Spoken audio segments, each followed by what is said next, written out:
वक्त की सबसे बड़ी खबर यह है कि कांग्रेस पार्टी किसी भी समय अमेठी और रायबरेली से अपने उम्मीदवारों के नामों का ऐलान कर सकती है और इस ऐलान से पहले अमेठी में राहुल गांधी के और रायबरेली में प्रियंका गांधी वाड्रा के पोस्टर्स लग चुके हैं और इन दोनों सीटों पर कल नामांकन भरने की आखिरी तारीख है।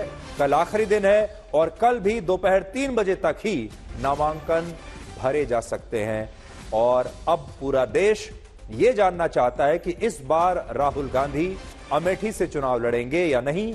और जो बात चल रही थी रायबरेली की कि प्रियंका गांधी वाड्रा अपनी मां सोनिया गांधी की जगह उनकी उत्तराधिकारी के तौर पर इस बार रायबरेली से चुनाव लड़ सकती हैं, अब ये तय होने में कुछ घंटे ही बचे हैं। पिछली बार राहुल गांधी अमेठी से 55,120 वोटों से हार गए थे, जबकि रायबरेली से सोनिया गांधी ने चुनाव जीता था, लेकिन उनके राज्यसभा सांसद बनने के बाद अब यह सीट खाली हो गई है और यहां से प्रियंका गांधी वाड्रा के चुनाव लड़ने की चर्चा जोरों पर है। हालांकि प्रियंका गांधी वाड्रा के पति रॉबर्ट वाड्रा भी कई बार अमेठी से चुनाव लड़ने की इच्छा जता चुके हैं।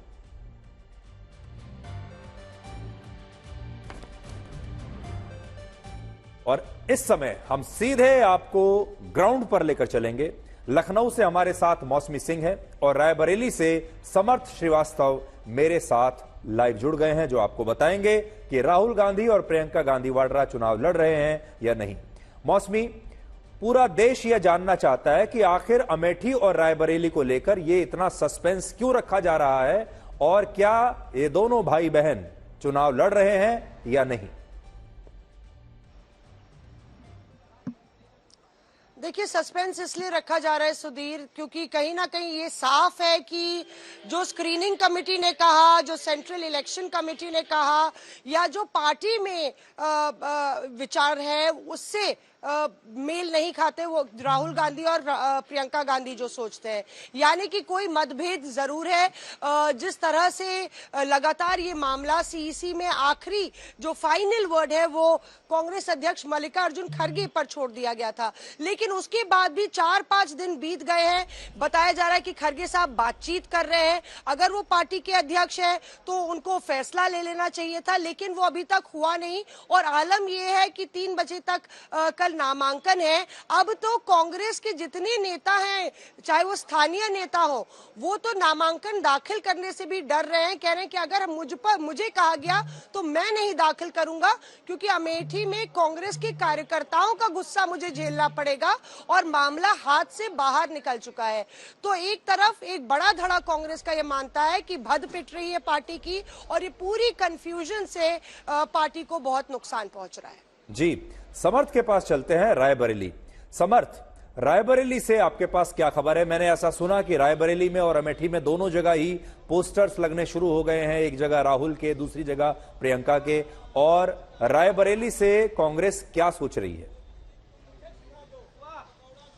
बिल्कुल, मैं आपको बता दूं, जिस तरह से अमेठी में पोस्टर लगा है वैसे ही रायबरेली के कांग्रेस पार्टी ऑफिस के ठीक बाहर एक बोर्ड लगा है जिसमें प्रियंका गांधी की तस्वीर जो है वो सबसे बड़ी है। आप बोर्ड की तरफ मैं कैमरामैन से कहूंगा फोकस करें। पहले आप देखिए इस बोर्ड को। पहले ये बोर्ड जो है इस पर अगर आप जोर डालेंगे तो इसमें आप देखिए सबसे पहले तस्वीर बनी है प्रियंका गांधी वाड्रा की, उसके बाद मल्लिकार्जुन खड़गे, सोनिया गांधी, राहुल गांधी और लिखा है कार्यालय जिला कांग्रेस कमेटी। हालांकि साफ सफाई भी कांग्रेस पार्टी में शुरू हो गई है। इतनी तैयारियां आप लोग कर रहे हैं, अब इंतजार है नाम का, आखिर कब नाम आएगा। कल नामांकन कुछ घंटे रह गए। ये यहाँ पे जो आपको तैयारी दिख रही है प्रियंका जी के लिए ही पूरी तैयारी है। कल नामांकन में आपको यहाँ पे ऐतिहासिक भीड़ दिखाई देगी, क्योंकि ये रायबरेली की आवाज है और ये आवाज उभर कर कल आपको दिखाई पड़ेगी। मान रहे हैं प्रियंका गांधी ही यहाँ से चुनाव लड़ रही है? बिल्कुल बिल्कुल, हमारे सभी कार्यकर्ता यही मान के चल रहे हैं। संकल्प आप इनसे पूछिए कि क्या इन्हें कोई ऐसा संदेश इन्हें कन्वे किया गया है, क्या इन्हें बताया गया है? क्योंकि देखिए पार्टी के कार्यकर्ताओं को अंदरूनी तौर से बता दिया जाता है कि भाई सावधान रहिए, तैयारी कीजिए, प्रियंका जी आने वाली है। जी, एक सवाल स्टूडियो से है, आप लोगों को कुछ आला कमान द्वारा बताया गया है कि प्रियंका गांधी ही कल आ रही है नामांकन के लिए? कांग्रेस चुनाव लड़ेगी, कांग्रेस चुनाव जीतेगी, हाथ का पंजा चुनाव लड़ेगा, हाथ का पंजा जीतेगा। उम्मीदवार जो गांधी परिवार था रहेगा। मतलब राहुल या प्रियंका में से कोई? गांधी परिवार रहेगा। आप लोगों लोगों को क्लैरिटी नहीं है अभी तक, मुस्कुराहट बहुत। देखिए, रायबरेली की आवाज है प्रियंका गांधी, जन जन की आवाज है प्रियंका गांधी। यहाँ पे हर एक नौजवान की सभी की इच्छा है कि प्रियंका जी रायबरेली से चुनाव लड़े। हम लोगों को पूर्ण उम्मीद है कि कल प्रियंका जी नामांकन पत्र अपना भरेंगी और यहाँ से 5 लाख से अधिक मतों से आपकी विजय भी हासिल हो। नाम तो घोषित हो, नाम घोषित है, ये सब प्रियंका जी के इंतजार में ही ये सब आपको जब त्योहार ऐसी भीड़ सुबह से आप यहाँ मेहनत कर रहे हैं, आपको क्या लग रहा, खुद ही लग रहा होगी प्रियंका गांधी के लिए ही भीड़ लगी है। अपने अपने काम पे जुटे हुए हैं लोग, कोई जिसको जो काम सौंपा गया है वो अपने अपने काम पे लगा हुआ है। इस तरह के दिशा निर्देश मिले आप लोग? सुबह कल नामांकन प्रियंका गांधी जी करेंगी। आप लोगों का क्या मत है? जी भैया, मेरा मत है, मैं कांग्रेस का कवि हूं और कहना चाहता हूं, देश में नफरत के शोलों से तूने आग लगाई है, राहुल भैया मोहब्बत बांट रहे और जलती आग बुझाई है। आखिर देरी इतनी क्यों है? कल जिस तरह से देखिए, भाई साहब प्लीज एक शेर ले लो यार। देश में नफरत के शोलों से तूने आग लगाई है, राहुल भैया मोहब्बत बांट रहे, जलती आग बुझाई है। झोला टांग घर जाने की कर ले तू तैयारी, बहन प्रियंका ने 24 में तेरी टिकट कटाई है। फिर विलंब क्यों इतना है? देखिए, देख लो सुबह से यहाँ पर हैं, मैं देख रहा हूँ कार्यकर्ता। देखिए, प्रियंका जी रायबरेली की बेटी हैं और बेटी को अपने घर आने के लिए किसी लिस्ट की जरूरत नहीं होती। ये उनका घर है, यहाँ वो आ रही है, पूरी दावेदारी से आ रही है, यहाँ पर उनका हक है और हम उनके लिए लड़ रहे हैं। उनको यहाँ पर आना है, बस नामांकन करना है। उनकी जीत यहाँ से रायबरेली की जनता सुनिश्चित करवा। बीजेपी कहती है कि कांग्रेस जिस तरह से देरी कर रही है वो डर है। हा? एक बात बता दीजिए आप, डर और कार्य करने की टाइमिंग में फर्क होता है, हा? इस समय उनके ऊपर पूरे देश की जिम्मेदारी है और पूरे देश को वो निभा रही हैं, हा? वो पूरे देश को कर रही हैं, एक सूत्र में बांधने की कोशिश कर रही हैं। डर, अगर डर होता ना, डर होता तो डर तो उनको है जिन्होंने आज अपना प्रत्याशी घोषित किया। क्यों नहीं? अमेठी में तो पहले से किया ना। हाँ, अमेठी में तो पहले ही कर दिया था। अमेठी में घोषित कर दिया तो हमारा भी प्रत्याशी घोषित हो जाएगा ना। बस डर नहीं है, क्योंकि वो पूरा देश देख रहे हैं। उनको मालूम है कि हमारी जो वहाँ की जनता, वो जनता नहीं है, वो हमारा परिवार है। छोटा सा आखिरी सवाल, दिल्ली से क्या मैसेज है आप लोग? दिल्ली से क्या मैसेज दिया गया?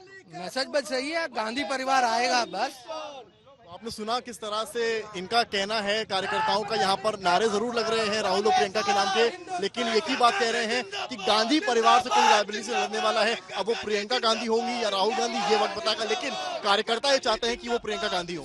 संकल्प आपसे एक बात और मैं जानना चाहता हूं, ये जो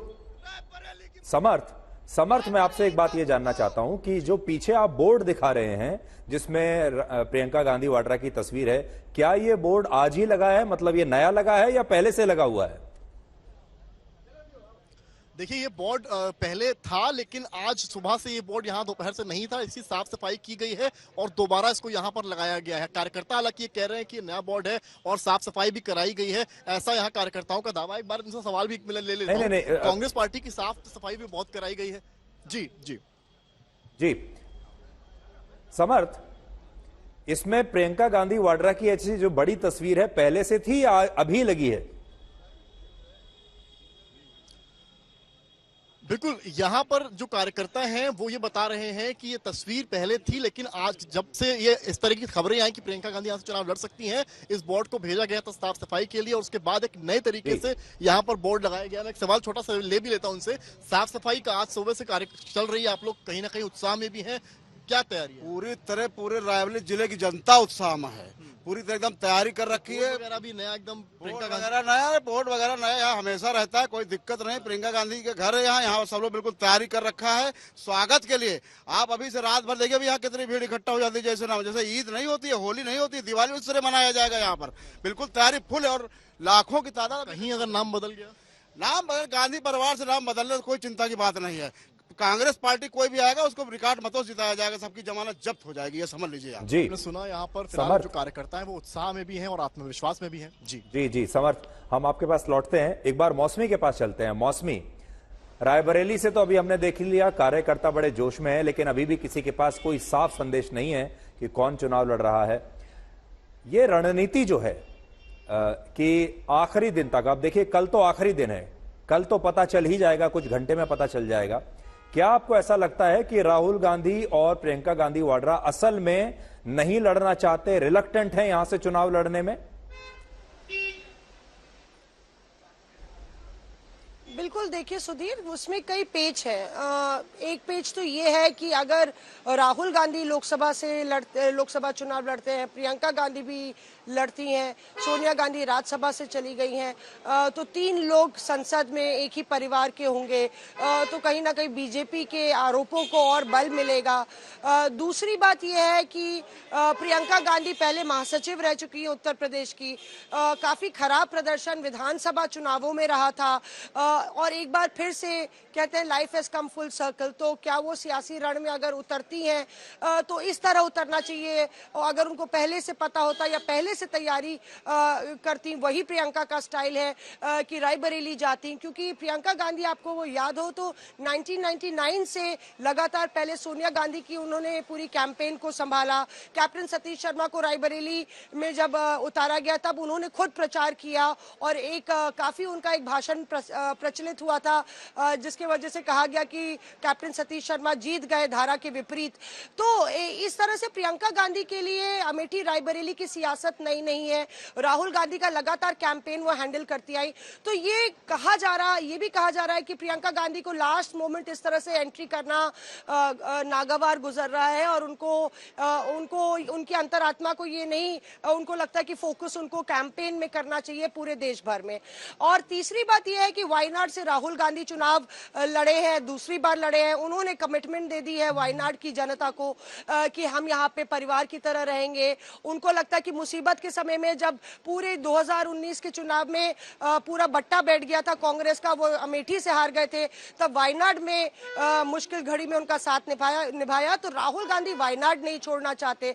ऐसे में अगर वो अमेठी लड़ते हैं तो क्या अमेठी छोड़ेंगे, और फिर क्या संदेश जाएगा, और फिर क्या कांग्रेस जीत पाएगी? तो ये तमाम पेच सुधीर लगातार इस पूरी बात को और उलझाते गए। ये कांग्रेस की रणनीति भी दर्शाती है कि आपको पहले से पता था कि ये मामला पेचीदा है, और लगातार स्क्रीनिंग कमेटी में जो 17 तो सीटें, ये रणनीति है या ये अंडर कॉन्फिडेंस है? ये इसे आप रणनीति मानेंगी या इसे अंडर कॉन्फिडेंस मानेंगी, विश्वास की कमी इसे मानेंगी?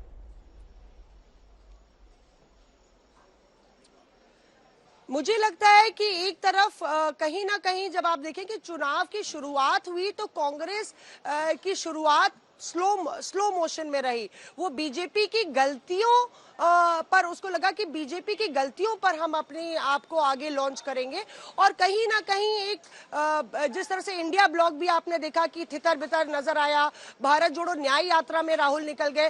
तो मुझे लगता है कि लैक ऑफ प्लानिंग है कि आप इंपॉर्टेंट सीटों पर किस तरह से अपने आप को जो है धुआंधार तरीके से लॉन्च करेंगे।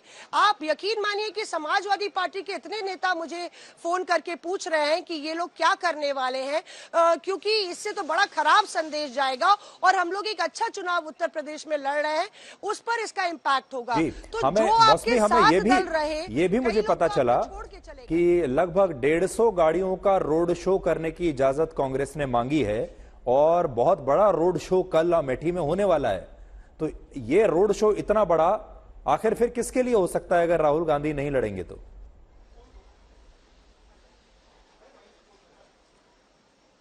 देखिए सुधीर, मुझे तो रायबरेली का भी पता लगा है और अमेठी का भी पता लगा है।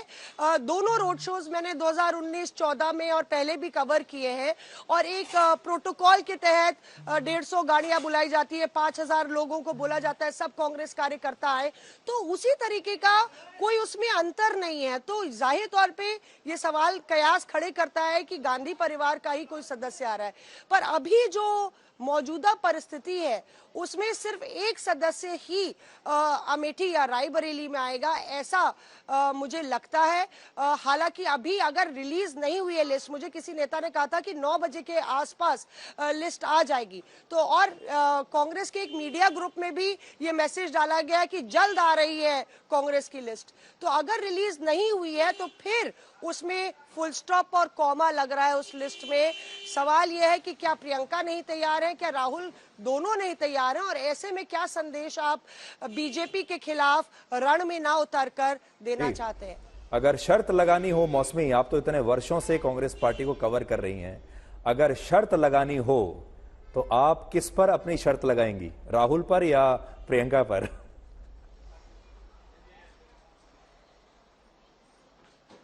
सुधीर आप मुझे फंसा देंगे, पर मुझे लगता है कि प्रियंका गांधी, मुझे जो सूत्र बता रहे कि प्रियंका गांधी ने ना कहा है चुनाव लड़ने से, उनकी अपनी वजह हो सकती है, और राहुल गांधी से खड़गे साहब ने बात की है। तो अभी जो संभावना लग रही है राहुल गांधी के सियासी समर में उतरने की ज्यादा लग रही है। पर फिर मैंने कहा कि पॉलिटिक्स में 1 घंटा तो बहुत लंबा समय होता है और 1 मिनट में भी पासा पलट जाता है, तो इस बात की कोई गारंटी और वारंटी नहीं है। ठीक है मौसमी, बहुत बहुत शुक्रिया इस पूरी जानकारी के लिए, अपडेट के लिए, और समर्थ आपका भी बहुत बहुत शुक्रिया। और कुछ ही घंटों की बात है, पता चल ही जाएगा कि गांधी परिवार के सदस्य जो हैं 2, ये लड़ रहे हैं चुनाव या नहीं लड़ रहे हैं। लेकिन अपने दर्शकों को हम ये बता दें कि असल में पूरे देश में इस बात की बड़ी चर्चा है कि अमेठी और रायबरेली, ये दोनों जो सीट हैं वो गांधी परिवार की बड़ी खानदानी सीट मानी जाती हैं। और पिछली बार राहुल गांधी अमेठी से हार गए थे, तो इस बार अगर राहुल गांधी अमेठी से चुनाव नहीं लड़ते हैं और इस बार रायबरेली को भी गांधी परिवार अगर खाली छोड़ देता है, यानी कोई और चुनाव लड़ता है, तो यह भारत की राजनीति में एक बहुत बड़ा शिफ्ट होगा। देखिए धीरे धीरे राजनीति कैसे बदलती है। 2019 में राहुल गांधी अमेठी से ही हार गए थे, ये एक बहुत बड़ा शिफ्ट था, एक बहुत बड़ा बदलाव था भारत की राजनीति में। लोगों ने कल्पना नहीं की थी कि कभी गांधी परिवार का कोई सदस्य अमेठी से हार भी सकता है। 5 साल के बाद आज लोगों ने उस हार को स्वीकार कर लिया है और अब लोगों को कोई इसमें अचरज जैसी बात नहीं लगती। लेकिन अगर राहुल गांधी ने अमेठी को छोड़ ही दिया और चुनाव ही नहीं लड़ा, तो फिर ये एक और बड़ा शिफ्ट होगा राजनीति में। और इसी तरह अगर रायबरेली में भी प्रियंका गांधी वाड्रा या राहुल गांधी दोनों में से कोई नहीं लड़ता है, तो ये भी भारत की राजनीति में एक बहुत बड़ा बदलाव आएगा। और यह बदलाव कांग्रेस पार्टी की स्थिति को लेकर, कांग्रेस पार्टी के विश्वास को लेकर कि कांग्रेस को और गांधी परिवार को रायबरेली और अमेठी के लोगों पर कितना विश्वास है, अपनी रणनीति पर कितना विश्वास है, अपनी ताकत पर कितना भरोसा है, ये इस पर भी एक बहुत बड़ी टिप्पणी होगा। तो कुछ घंटे की बात है, जैसा मैंने आपको बताया कि कल आखिरी दिन है नॉमिनेशन फाइल करने का, कल तो पता चल ही जाएगा। लेकिन इस समय ऐसा लगता है कि अभी असमंजस बना हुआ है। और जैसे मैं मौसमी से पूछ रहा था, स्थिति ऐसी है कि मौसमी भी अभी शर्त लगाने के लिए तैयार नहीं है। तो रायबरेली को गांधी परिवार की एक पारंपरिक सीट माना जाता है और 1951 और 52 से लेकर 2024 के बीच पिछले 72 वर्षों में 65 वर्षों तक रायबरेली की सीट कांग्रेस के पास रही है। और इनमें भी 38 वर्षों तक इस सीट का प्रतिनिधित्व गांधी परिवार नहीं किया है। और इनमें इंदिरा गांधी के पति फिरोज गांधी 8 वर्षों तक, इंदिरा गांधी 10 वर्षों तक, सोनिया गांधी 20 वर्षों तक रायबरेली से सांसद रही है। तो यह हमने आपको बताया। अब हम आपको यह बताएंगे कि मुसलमानों को आरक्षण देने पर कांग्रेस पार्टी का अतीत क्या कहता है। मैं आज आपके सामने एक तथ्य रखता हूं। जब आप बैंक में लोन लेने के लिए जाते हैं तो बैंक आपका सिबिल स्कोर चेक करता है। सिबिल स्कोर यह बताता है कि ग्राहक के रूप में आपका पहले का परफॉर्मेंस प्रदर्शन कैसा रहा है, आप कितने विश्वसनीय हैं, क्या आप अपनी जुबान के पक्के हैं, क्या आप जब भी लोन लेते हैं तो क्या सही समय पर इंस्टॉलमेंट भरते हैं या नहीं, सही समय पर आपने अपना कर्जा पे किया है या नहीं किया है, भुगतान किया है या नहीं किया है, उससे आपका सिबिल स्कोर बनता है। अगर आपका सिबिल स्कोर कम होता है तो बैंक आपको लोन नहीं देता, क्योंकि उसे लगता है कि आपकी विश्वसनीयता पर सवाल खड़े हो रहे हैं। क्या राजनीतिक पार्टियों का भी एक सिबिल स्कोर होना चाहिए? क्या नेताओं का भी एक सिबिल स्कोर होना चाहिए? आज हम कांग्रेस पार्टी का यह सिबिल स्कोर चेक करेंगे। कांग्रेस और राहुल गांधी ने अब तक एक बार भी यह क्यों नहीं कहा कि वो मुसलमानों को आरक्षण देने के खिलाफ है, और यह मुद्दा अब प्रधानमंत्री मोदी ने आज बड़े जोर शोर से उठा दिया है। आज गुजरात में प्रधानमंत्री मोदी ने कांग्रेस को चुनौती दी है कि वो देश के लोगों को यह लिख कर दे कि वो पिछड़ों का, दलितों का आरक्षण छीनकर उसे मुसलमानों को कभी नहीं देगी। ये बात कांग्रेस को लिखकर देनी चाहिए। ये चुनौती है प्रधानमंत्री मोदी की। देखिए आज उन्होंने क्या नई चुनौती कांग्रेस के सामने रखी है। मेरी 3 चुनौतियां हैं कांग्रेस और कांग्रेस के पूरे इकोसिस्टम को। पहली चुनौती, कांग्रेस और उनके चट्टे बट्टे देश को लिखित में गारंटी दें कि वो संविधान बदलकर धर्म के आधार पर मुसलमानों को आरक्षण नहीं देंगी, देश को बांटने का काम नहीं करेगी। मेरी दूसरी चुनौती है, कांग्रेस देश को लिखित में दे कि वो एसटी, एससी, ओबीसी को मिलने वाले आरक्षण में सेंधमारी नहीं करेगी, उनका अधिकार नहीं छीनेगी, डाका नहीं डालेगी। मेरी तीसरी चुनौती है, कांग्रेस देश को लिखित में गारंटी दे कि जिन जिन राज्यों में कांग्रेस की और उसके साथियों की सरकार है, वो कभी भी वोट बैंक की गंदी राजनीति नहीं करेंगे। वो बैकडोर से ओबीसी का कोटा काटकर मुसलमानों को आरक्षण नहीं देंगी। ये मेरी 3 चुनौतियां हैं। शाहजादे, हिम्मत हो तो आ जाओ। संविधान को माथे पर लेकर के नाचने से बात नहीं बनती है। संविधान के लिए जीना, संविधान के लिए मरना, ये सीखना है तो मोदी के पास आओ।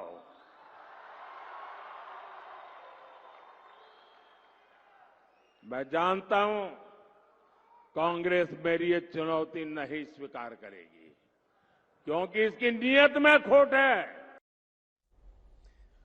आजकल प्रधानमंत्री मोदी का जो आप रूप देख रहे हैं, ये इनका विंटेज रूप है। यानी उनके जो फैन हैं, जो उनके चाहने वाले हैं, वो असल में वो उनके इसी रूप को पसंद करते हैं, इसी रूप की प्रशंसा करते हैं। जब प्रधानमंत्री मोदी खुलकर अपने प्रतिद्वंदियों को चुनौती देते हैं और खुलकर मैदान में आकर कहते हैं सामने वाले को कि अगर हिम्मत है तो मैदान में आ जाओ, इसी को प्रधानमंत्री मोदी का एक विंटेज रूप कहा जाएगा। और वो अपने इसी तरह के भाषणों के लिए जाने जाते हैं और उनके जो चाहने वाले हैं वो बहुत समय से उनके इस तरह के रूप को और इस तरह के भाषणों को मिस कर रहे थे। और इस चुनाव में उनका वो रूप वापस लौट रहा है, इसलिए तालियां भी बज रही हैं। लेकिन आज हमारे देश के बहुत सारे लोगों के मन में यह सवाल जरूर होगा कि जब कांग्रेस पार्टी के घोषणा पत्र में मुस्लिम आरक्षण, मंगलसूत्र और लोगों की संपत्ति बांटने का परोक्ष रूप से कोई जिक्र है ही नहीं, तो फिर बीजेपी और प्रधानमंत्री मोदी लगातार इन मुद्दों को क्यों उठा रहे हैं। देखिए, कांग्रेस पार्टी का जो 2014 का मैनिफेस्टो है वो भी मैं लेकर आया हूं।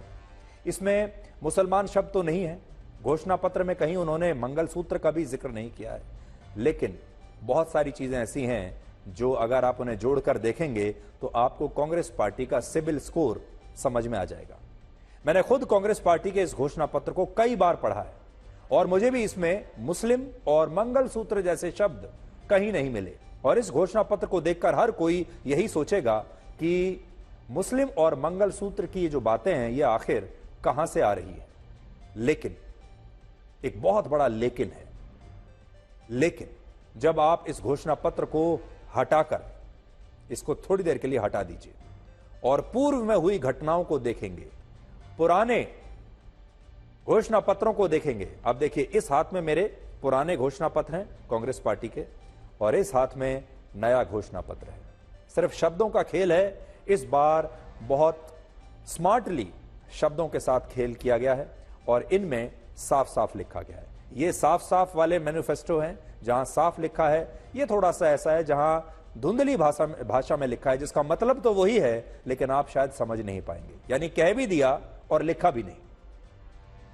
तो पूर्व में हुई घटनाओं को जब आप देखेंगे, और जैसे बैंक किसी को लोन देने से पहले उसका सिबिल स्कोर चेक करता है, वैसे आप कांग्रेस पार्टी की विश्वसनीयता का सिबिल स्कोर चेक करेंगे तो आप सारी कहानी खुद ही समझ जाएंगे, और आपको कांग्रेस के अतीत से यह पता चलेगा कि वो अल्पसंख्यकों को आरक्षण दे सकती है, दे सकती थी, और उसने बड़ी कोशिश भी की।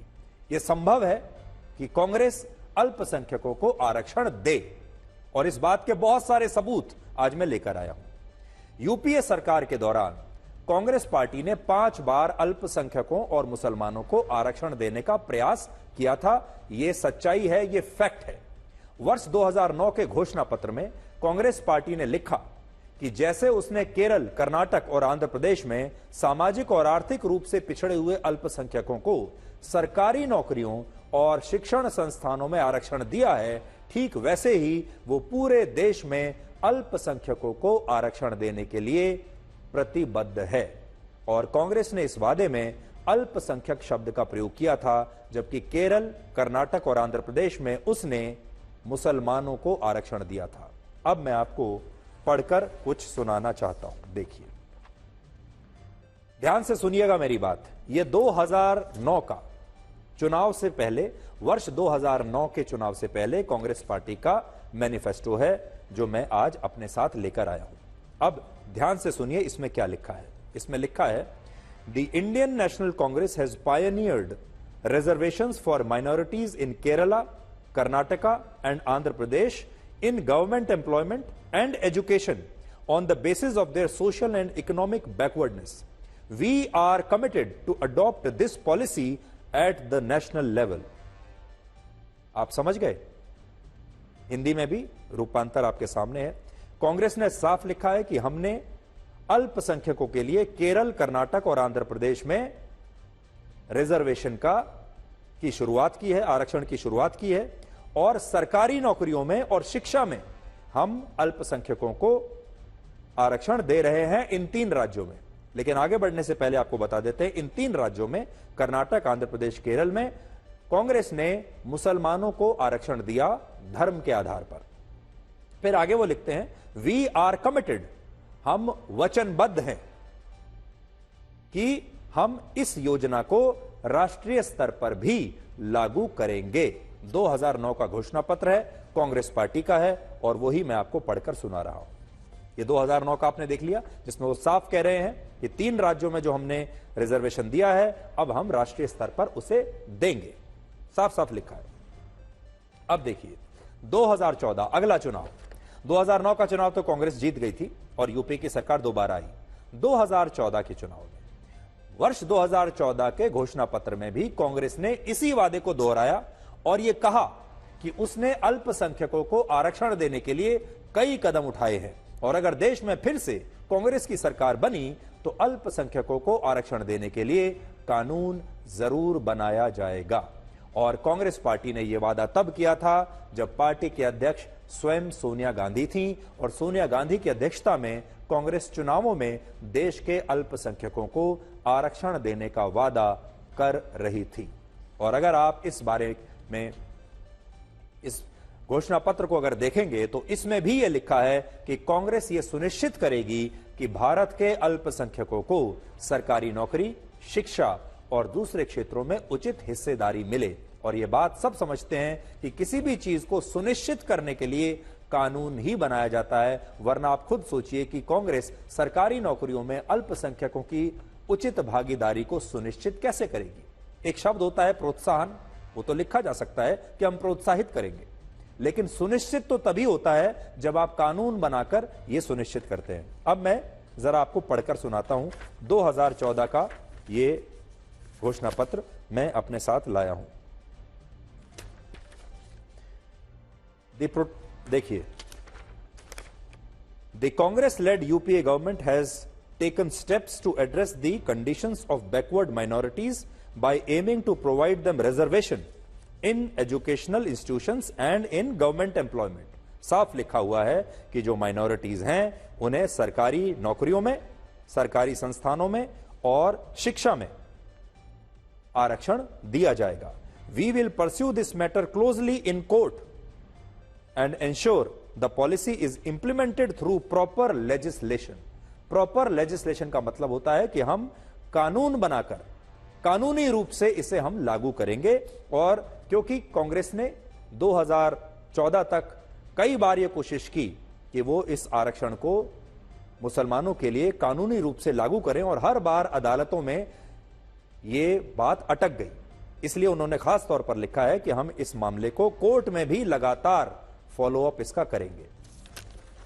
सबसे बड़ी बात यह है कि अगर कांग्रेस मानती है कि वो अल्पसंख्यकों को आरक्षण देने के अपने पुराने वादे को भविष्य में कभी लागू नहीं करेगी, तो राहुल गांधी इस पर देश के लोगों को गारंटी फिर क्यों नहीं दे पा रहे हैं।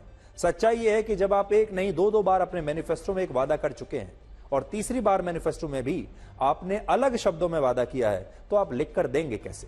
प्रधानमंत्री मोदी के मुस्लिम आरक्षण वाले बयान पर राहुल गांधी ने 21 अप्रैल से 2 मई के बीच कुल 32 ट्वीट्स किए हैं, 32 बार सोशल मीडिया पोस्ट किए हैं, लेकिन इनमें एक भी सोशल मीडिया पोस्ट में उन्होंने ये नहीं लिखा कि कांग्रेस पार्टी अल्पसंख्यकों को आरक्षण नहीं देगी। जबकि प्रधानमंत्री मोदी के संपत्ति बांटने वाले बयान पर उन्होंने कई बार यह स्पष्टीकरण लिखा कि कांग्रेस वादा करती है कि वो किसी से भी उनकी संपत्ति नहीं लेगी।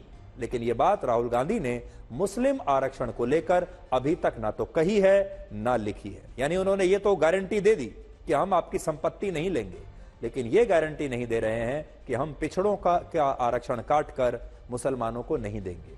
अगर राहुल गांधी आज भी यह कह दें कि कांग्रेस कभी यूपीए सरकार की तरह मुसलमानों को आरक्षण देने का प्रयास नहीं करेगी जैसा पहले किया था, तो यह बहस यहीं समाप्त हो जाएगी।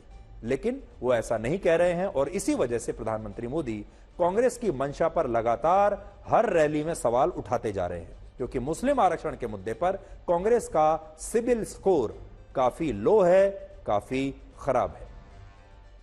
आज आपको यह भी पता होना चाहिए कि वर्ष 2013 में जब कांग्रेस कम्युनल वायलेंस बिल और वक्फ की संपत्तियों के लिए संशोधित कानून लाई, तब इनका जिक्र उसने अपने पिछले घोषणा पत्रों में नहीं किया था। यानी ऐसा नहीं है कि घोषणा पत्रों में अगर कोई बात नहीं लिखी है तो वो होगी ही नहीं। कई बार कांग्रेस ने ऐसा किया है कि उन्होंने घोषणा पत्र में कुछ नहीं लिखा लेकिन नया कानून बना दिया। उदाहरण के लिए वर्ष 2013 में यूपीए सरकार कम्युनल वायलेंस बिल लेकर आई, जिसका उसने वर्ष 2009 के घोषणा पत्र में कभी कोई जिक्र नहीं किया था। यह बिल सांप्रदायिक दंगों को रोकने के लिए लाया गया था, जिसमें यह प्रावधान था कि जिस भी क्षेत्र में सांप्रदायिक दंगे होंगे उनके लिए वहां की बहुसंख्यक आबादी को जिम्मेदार माना जाएगा। यानी अगर हिंसाग्रस्त क्षेत्र में कहीं हिंसा होती है किसी क्षेत्र में, अगर वहां हिंदू ज्यादा हैं यानी हिंदू बहुसंख्यक हैं तो हिंदू जिम्मेदार होंगे, और अगर मुस्लिम बहुसंख्यक हैं, मुसलमानों की संख्या ज्यादा है, तो फिर मुस्लिम जिम्मेदार होंगे। आप सब जानते हैं कि हमारे देश में ज्यादातर जगहों पर हिंदू ही बहुसंख्यक है और इसीलिए उस समय इस बिल का बहुत विरोध हुआ और यह बिल तब यूपीए सरकार को वापस लेना पड़ा था। और 2014 में इसके बारे में देखिए क्या लिखा था कांग्रेस ने अपनी मैनिफेस्टो में। The protection of minorities is at the core of the ethos of our country. The communal violence bill, which was drafted and introduced by the Indian National Congress, remains an important commitment. We will work towards its enactment at the earliest. यानी हमने इस bill पर काम किया है और जब ये बिल पास नहीं हुआ था तो मैनिफेस्टो में यह वादा किया गया कि हम जल्दी से जल्दी इस कानून को लागू करेंगे। उस समय प्रधानमंत्री मोदी ने भी पूर्व प्रधानमंत्री डॉक्टर मनमोहन सिंह को एक चिट्ठी लिखी थी और चिट्ठी लिखकर इस बिल का उन्होंने विरोध किया था। खुद कांग्रेस पार्टी भी इन तथ्यों से मुकर नहीं सकती, क्योंकि वर्ष 2014 में जब यह बिल कानून का रूप नहीं ले पाया, तब 2014 के घोषणा पत्र में कांग्रेस ने वादा किया कि वो अगर सत्ता में आई तो यह कानून देश में जरूर लागू करेगी, जो मैंने आपको पढ़कर सुनाया। और यहां बात सिर्फ इस कानून की नहीं है।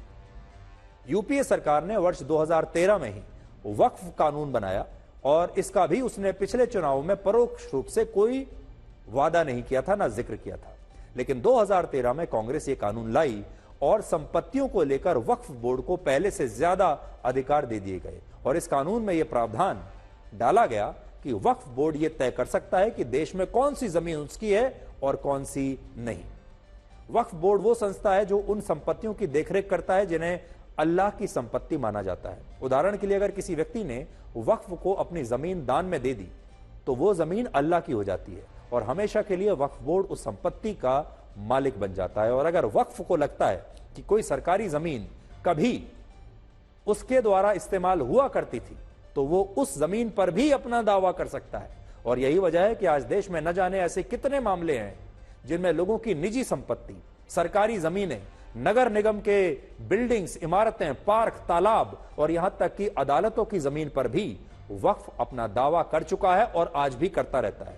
आज भारत में सेना और रेलवे के पास सबसे ज्यादा संपत्ति वक्फ बोर्ड के पास है। सोचिए, सेना के पास, भारतीय सेना के पास देश में 17,99,000 एकड़ है, रेलवे के पास 11,78,000 एकड़ जमीन है और वक्फ बोर्ड के पास 8 लाख एकड़ जमीन है। यानी भारतीय सेना और भारतीय रेलवे के बाद तीसरे नंबर पर सबसे ज्यादा जमीन वक्फ बोर्ड के पास है पूरे देश में, 8 लाख एकड़। जबकि मुसलमान इस देश में लगभग 15% है और हिंदू 80% है, लेकिन इसके बावजूद 15% मुसलमानों के वक्फ बोर्ड के पास इस देश में तीसरे नंबर पर सबसे ज्यादा संपत्ति है। और फिर भी कांग्रेस अपने घोषणा पत्र में अल्पसंख्यकों के लिए अलग से एक खंड लिखती है और उनके लिए कई वादे भी करती है। वक्फ बोर्ड के लिए पहला कानून वर्ष 1954 में पंडित जवाहरलाल नेहरू की सरकार ने बनाया था और बाद में इसमें 2 बड़े संशोधन 1995 और 2013 में कांग्रेस की सरकारों में हुए। और यही वजह है कि प्रधानमंत्री मोदी कांग्रेस पार्टी पर देश के लोगों की संपत्ति को एक खास वर्ग को बांटने का आरोप लगा रहे हैं। और इन आरोपों की पृष्ठभूमि में एक कारण यह भी है कि कांग्रेस ने अपने मौजूदा घोषणा पत्र में यानी 2024 के घोषणा पत्र में यह वादा किया है कि वो सामाजिक और आर्थिक आधार पर देश में एक सर्वे कराएगी और संपत्ति और आय के मामलों में असमानता को दूर करने के लिए नीतियों में बदलाव करेगी। देखिए, नीतियों में बदलाव भी कानून के जरिए ही होता है। इसके अलावा कांग्रेस का यह भी कहना है कि प्रधानमंत्री मोदी अपनी रैलियों में मुसलमानों का जो मुद्दा उठा रहे हैं उसमें कोई सच्चाई नहीं है, लेकिन हकीकत यह है कि वर्ष 2006 में पूर्व प्रधानमंत्री डॉक्टर मनमोहन सिंह ने कश्मीर में वायुसेना के जवानों की हत्या कराने वाले यासीन मलिक को स्वयं प्रधानमंत्री आवास पर मिलने के लिए बुलाया था। यासीन मलिक पर आतंक के आरोप है, उसे एक आतंकवादी माना जाता है, अभी भी वो जेल में है, लेकिन उसी यासीन मलिक को डॉक्टर मनमोहन सिंह ने प्रधानमंत्री रहते हुए अपने घर बुलाया। जबकि मोदी सरकार में यही यासीन मलिक आजकल टेरर फंडिंग के आरोपों में जेल में बंद है। तो आज ये जेल में है, लेकिन उस समय प्रधानमंत्री खुद अपने घर बुलाकर इन्हें मिलते थे, इनके साथ फोटो खिंचवाते थे। और यह सब कुछ तुष्टीकरण की राजनीति के लिए हुआ करता था, क्योंकि उन्हें लगता था कि जब यासीन मलिक को बुलाएंगे तो पूरे देश के मुसलमान इससे खुश हो जाएंगे, चाहे यासीन मलिक ने कितना भी आतंकवाद फैलाया हो। इसी तरह वर्ष 2008 के बाटला हाउस एनकाउंटर में मारे गए आतंकवादियों की तस्वीरें देखकर उस समय सोनिया गांधी भावुक हो गई थी, उनकी आंखों में आंसू आ गए थे। और यह बात खुद तब सलमान खुर्शीद ने बताई थी कि सोनिया जी की आंखों में आंसू आ गए। आंसू क्यों आ गए? क्योंकि बाटला एनकाउंटर में कुछ युवा आतंकवादी मारे गए थे, इसलिए आंसू आ गए। उसी एनकाउंटर में दिल्ली पुलिस के एक अधिकारी भी शहीद हुए थे, लेकिन उनके लिए आंसू नहीं आए। वर्ष 1992 के बाबरी विध्वंस के बाद कांग्रेस सरकार में तत्कालीन प्रधानमंत्री पीवी नरसिम्हा राव ने राम जन्मभूमि पर बाबरी मस्जिद बनाने का वादा किया था और वर्ष 1991 में Congress party he places of worship act नाम का एक कानून लाई थी, जो कहता है कि अयोध्या को छोड़कर देश में सभी धार्मिक स्थलों की उसी यथास्थिति को बरकरार रखा जाएगा जो 15 अगस्त 1947 से पहले थी।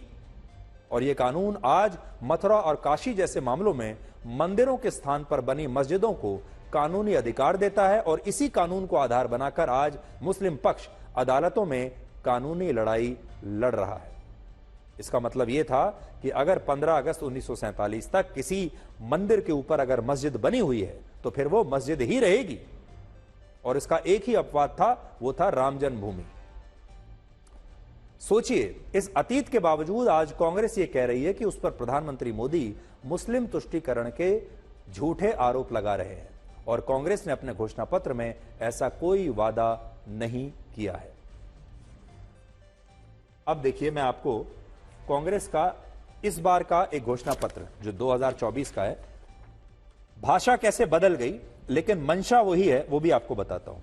एक जगह लिखा है कांग्रेस ने घोषणा पत्र में 2024 का, कांग्रेस अल्पसंख्यक वर्ग के छात्रों और युवाओं को शिक्षा, रोजगार, व्यवसाय, सेवाओं, खेल, कला और अन्य क्षेत्रों में बढ़ते अवसरों का पूरी तरह से लाभ उठाने के लिए प्रोत्साहित करेगी। यानी इस वर्ग को प्रोत्साहित करेगी और सहायता देगी। यहां तक बिल्कुल ठीक है, प्रोत्साहन देना चाहिए, सहायता देनी चाहिए, हम बिल्कुल मानते हैं। लेकिन अगले ही पॉइंट में वो लिखते हैं, कांग्रेस यह सुनिश्चित करेगी कि अल्पसंख्यकों को शिक्षा, स्वास्थ्य देखभाल, सरकारी नौकरी, लोक निर्माण अनुबंध यानी जो सरकारी कॉन्ट्रैक्ट्स होते हैं पीडब्ल्यूडी के, उनमें भी अल्पसंख्यकों को आरक्षण या अवसर, आरक्षण का नाम तो नहीं लिखा है, अवसर दिए जाएंगे, यह लिखा है। क्या लिखा है अभी भी आप देख लीजिए, सरकारी नौकरी, लोक निर्माण अनुबंध, कौशल विकास, खेल और सांस्कृतिक गतिविधियों में बिना किसी भेदभाव के उचित अवसर मिले, यह कांग्रेस सुनिश्चित करेगी। लेकिन बड़ी बात यही है कि प्रोत्साहित करने में और सुनिश्चित करने में फर्क यह है कि सुनिश्चित तभी किया जा सकता है जब इसको लेकर कोई कानून बनाया जाए। लेकिन बीजेपी ने संविधान को बदलने का और आरक्षण को खत्म करने का अपने घोषणा पत्र में कोई वादा नहीं किया, ना ही लिखा है।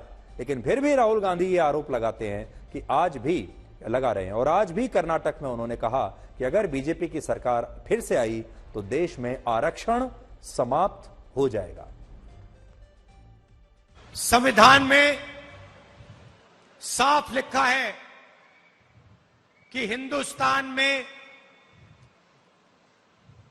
समानता होनी चाहिए। संविधान में साफ लिखा है कि रिजर्वेशन होना चाहिए, और इन दो चीजों को बीजेपी मिटाने की कोशिश कर रही है।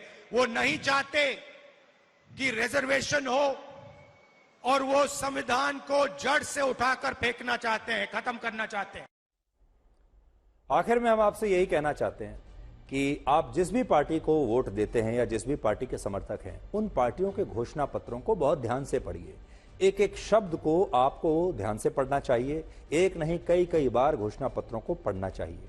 और हमारी व्यवस्था ऐसी बना दी गई है कि जब आप बैंक जाते हैं तो बैंक एक आम आदमी का सिबिल स्कोर चेक करता है, लेकिन आम आदमी के पास अपने नेताओं का और पार्टियों का सिबिल स्कोर चेक करने का कोई जरिया नहीं है, रास्ता नहीं है, और हम करते भी नहीं। तो आपसे आखिर में हम ये कहना चाहेंगे कि आप आज से अपने नेताओं का सिबिल स्कोर चेक करना शुरू कीजिए, अलग अलग राजनीतिक पार्टियों का सिबिल स्कोर चेक करना शुरू कीजिए। और सिबिल स्कोर आप कैसे चेक कर सकते हैं, ये देखिए कि वो ये पार्टियां और नेता अपने जुबान के कितने पक्के हैं, इन्होंने पहले आपसे क्या कहा था और अब क्या कर रहे हैं। अगर आपको लगता है कि कोई पार्टी नेता ऐसा है जो वादा खिलाफी कर रहे हैं, जो बोलते कुछ हैं और करते कुछ हैं, तो उसका सिबिल स्कोर कम रखिए। और आपको लगता है कोई पार्टी और नेता ऐसा है जो कहता है कर दिखाता है, तो उसका सिबिल स्कोर हाई है। और फिर आप उसी हिसाब से इन पार्टियों को अपना वोट दीजिए, ठीक वैसे ही जैसे बैंक आपको लोन देता है। अब हम आपको यह बताएंगे कि भारत से लेकर अमेरिका तक जिहाद शब्द आज क्यों गूंज रहा है, और दुनिया के सबसे पुराने लोकतंत्र अमेरिका और दुनिया के सबसे बड़े लोकतंत्र भारत को जिहाद से क्या नई चुनौती मिल रही है कि दोनों ही जगह वहां के नेता जिहाद की बात कर रहे हैं। आज प्रधानमंत्री मोदी ने कांग्रेस नेता सलमान खुर्शीद की भतीजी मारिया आलम खान के वोट जिहाद वाले बयान को बहुत खतरनाक बताया और कहा कि उन्होंने तो अब तक लव जिहाद और लैंड जिहाद के बारे में ही सुना था, लेकिन अब लोग वोट जिहाद के बारे में भी बात कर रहे हैं। इंडी गठबंधन की एक और रणनीति की पोल उसके ही नेता ने देश के सामने खोल दी है। अब इंडी गठबंधन ने मुसलमानों से वोट जिहाद करने को कहा है। अब बताइए, हमने लव जिहाद सुना था, लैंड जिहाद सुना था, और वोट जिहाद, और वो भी पढ़े लिखे मुसलमान के परिवार से बात आई है। सामान्य मदरसा से निकले हुए किसी बच्चे ने नहीं कहा है। हाईली क्वालिफाइड फैमिली और कांग्रेस के वरिष्ठ पद पर बैठे हुए परिवार, ये मुसलमान परिवार ने कहा है, नारा दिया है वोट जिहाद करो। आप जानते हैं ना जिहाद का मतलब क्या होता है, जिहाद किसके खिलाफ किया जाता है। इंडी गठबंधन का साफ कहना है कि सारे मुसलमानों को एकजुट होकर वोट देना चाहिए। इंडी गठबंधन ने लोकतंत्र के उत्सव में वोट जिहाद की बात करके लोकतंत्र का भी अपमान किया है, संविधान का भी अपमान किया है। तो भारत के पूर्व विदेश मंत्री सलमान खुर्शीद के परिवार की तरफ इशारा कर रहे थे प्रधानमंत्री और कह रहे थे कि इतना बड़ा परिवार, भारत के पूर्व विदेश मंत्री का परिवार आज वोट जिहाद की बात कर रहा है। वर्ष 2014 में प्रधानमंत्री बनने के बाद ये नरेंद्र मोदी का पहला बयान है जिसमें उन्होंने अपने मुंह से लव जिहाद और लैंड जिहाद शब्द का इस्तेमाल किया है। और ये वो शब्द हैं जिनका उपयोग हमारे देश में बड़ा सांप्रदायिक माना जाता है। अगर कोई न्यूज एंकर भी ये बात बोल दे तो एफआईआर दर्ज कर दी जाती है। लेकिन यहां एक विरोधाभास भी है कि जब मुस्लिम नेता या कट्टरपंथी और आतंकवादी संगठन जिहाद शब्द का प्रयोग करते हैं तो उसे बिल्कुल बुरा नहीं माना जाता। उसे माना जाता है कि यह तो एक धार्मिक शब्द है, तब इस शब्द पर कोई बहस नहीं होती। लेकिन कोई और अगर इस्तेमाल कर दे तो लोगों को बुरा लग जाता है। और अब आप ये देखिए कि अमेरिका में जिहाद शब्द आज क्यों गूंज रहा है। इस समय अमेरिका की तमाम बड़ी बड़ी यूनिवर्सिटीज और कॉलेजों में जिहाद के लिए संघर्ष हो रहा है और हजारों छात्र फिलिस्तीन और हमास के समर्थन में विरोध प्रदर्शन कर रहे हैं। विरोध प्रदर्शनों को देखकर अमेरिका के ही लोग पूछ रहे हैं कि जब मुस्लिम देशों में इस वक्त इतना अमन चैन का माहौल है, तब गाजा के मुसलमानों के लिए अमेरिका में इतना संघर्ष क्यों हो रहा है। सोचिए, गाजा के मुसलमानों के लिए जो मुस्लिम देश हैं वो तो चुप बैठे हैं, वहां कोई विरोध प्रदर्शन नहीं हो रहा। और अमेरिका में वहां की यूनिवर्सिटीज में लाउड स्पीकरों पर नमाज पढ़ी जा रही है। क्या यह अमेरिका के खिलाफ कोई जिहाद है? लाउड स्पीकर्स पर वहां लोग नमाज पढ़ रहे हैं। यह सवाल अमेरिका के पूर्व राष्ट्रपति डोनाल्ड ट्रंप ने भी आज उठाया और कहा कि वो अमेरिका में जिहाद को कामयाब नहीं होने देंगे। तो देखिए, अमेरिका जैसा देश भी अब जिहाद से डर रहा है क्योंकि धर्मनिरपेक्षता के नाम पर, फ्रीडम ऑफ एक्सप्रेशन के नाम पर अमेरिका भी जिहाद से ग्रस्त है। कभी किसी चीज का घमंड आए तो शमशान का एक चक्कर लगा लीजिएगा। आपसे भी बेहतरीन और बड़े बड़े लोग वहां राख बनकर पड़े हैं।